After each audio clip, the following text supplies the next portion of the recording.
Hi friends, welcome to my channel. ഞാൻ doctor Ancy, dental സർജനാണ്. ഞാനിന്ന് നിങ്ങളുമായിട്ട് ഷെയർ ചെയ്യാൻ പോകുന്നത് ഞങ്ങളുടെ ക്ലിനിക്കിൽ വന്ന ഒരു കേസിനെ കുറിച്ചാണ്.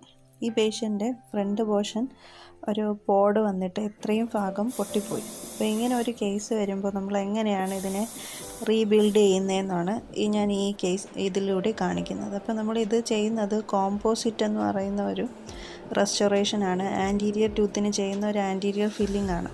അപ്പോൾ ഇത് പെർമനൻ്റ് ആയിട്ടുള്ളൊരു സൊല്യൂഷൻ തന്നെയാണ്. പക്ഷേ ഇതിന് ഇത്രയും പൊട്ടലുള്ള ഒരാളിന് കുറച്ചും കൂടി നല്ലത് ബെറ്ററായിട്ടുള്ള ഓപ്ഷൻ റൂട്ട് കനാൽ ചെയ്ത് കവറിങ് ചെയ്യുക എന്നുള്ളതാണ്. പക്ഷേ ഈ പേഷ്യൻറ്റിന് ഇപ്പോൾ തൽക്കാലത്തേക്ക് ഒരു ഫില്ലിംഗ് വെച്ച് അഡ്ജസ്റ്റ് ചെയ്ത് മതിയെന്നുള്ള രീതിക്കാണ് നമ്മൾ ഈ ഒരു ട്രീറ്റ്മെൻറ്റ് ചെയ്തേക്കുന്നത്.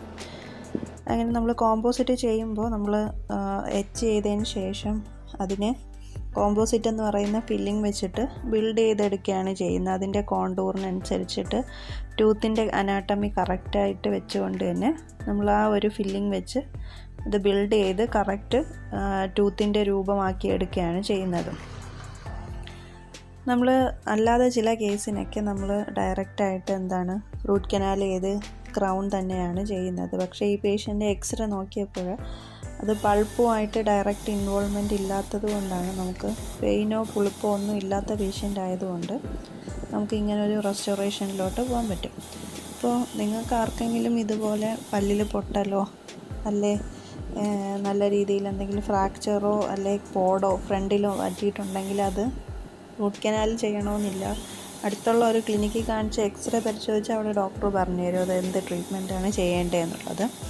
നമുക്ക് ചിലപ്പോൾ ഇതുപോലെ ഒരു റെസ്റ്റോറേഷനിലൂടെ അത് നമുക്ക് കറക്റ്റ് ചെയ്യാൻ പറ്റും. കാരണം നമുക്ക് ഫ്രണ്ടിലത്തെ പല്ല് ഏറ്റവും ഇമ്പോർട്ടൻ്റ് ആണ്. നമ്മൾ ചിരിക്കുമ്പോൾ നമ്മൾ കാണുന്ന പല്ലുകളാണ്. അപ്പോൾ നമ്മുടെ കോൺഫിഡൻസിൻ്റെ ലെവൽ അത് തന്നെ തീരുമാനിക്കുന്ന ഈ പല്ലുകളാണ്. അപ്പോൾ നമ്മൾ ഇത് ആൻറ്റീരിയർ കോമ്പോസിറ്റ് ഫില്ലിംഗ് വെച്ചിട്ട് നമുക്ക് വൃത്തിയായിട്ട് തന്നെ മറ്റാർക്കും തിരിച്ചറിയാൻ പറ്റാത്ത രീതിയിൽ തന്നെ നമുക്ക് ആ കറക്ഷൻ ചെയ്തെടുക്കാൻ പറ്റും.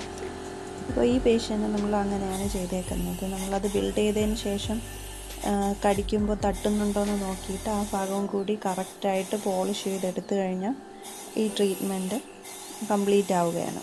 ഇപ്പോൾ നമ്മൾ നിങ്ങളുടെ റിലേറ്റീവ്സിനോ പരിചയത്തിലോ ആർക്കെങ്കിലും ഉണ്ടെങ്കിൽ ഇതുപോലെ ഒരു ട്രീറ്റ്മെൻറ്റ് ചെയ്താൽ മതിയാകും. ഈ പേഷ്യൻ്റ് വളരെ ഹാപ്പി ആയിരുന്നു. അവരുടെ ആ ഒരു ആദ്യത്തെ അവർക്ക് ചിരിക്കാൻ ഭയങ്കര ബുദ്ധിമുട്ടായിരുന്നു വന്ന സമയത്ത്. അപ്പോൾ ഈ ഒരു ട്രീറ്റ്മെൻറ്റ് കഴിഞ്ഞപ്പോൾ അവർ വളരെ ഹാപ്പിയാണ്. അപ്പോൾ നിങ്ങൾക്ക് ആ ഒരു വ്യത്യാസം മനസ്സിലാവും. ആദ്യത്തേതിൽ നിന്ന് ഇതിൽ പിന്നീടുണ്ടായ മാറ്റം നിങ്ങൾക്ക് ഈ ഒരു ഫോട്ടോയിലൂടെ മനസ്സിലാവും. അപ്പോൾ ഈ ഒരു വീഡിയോ നിങ്ങൾക്ക് ഇഷ്ടമായെങ്കിൽ ലൈക്ക് ചെയ്യുക.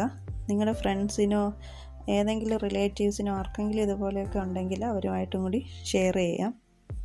ചാനൽ ആദ്യമായിട്ട് കാണുന്നവരാണെങ്കിൽ സബ്സ്ക്രൈബ് കൂടി ചെയ്യുക. തൊട്ടടുത്തുള്ള ബെല്ലൈക്കൺ കൂടി ക്ലിക്ക് ചെയ്താൽ ഞാനിടുന്ന എല്ലാ വീഡിയോസും നിങ്ങൾക്ക് നോട്ടിഫിക്കേഷനായിട്ട് വരും. Thank you.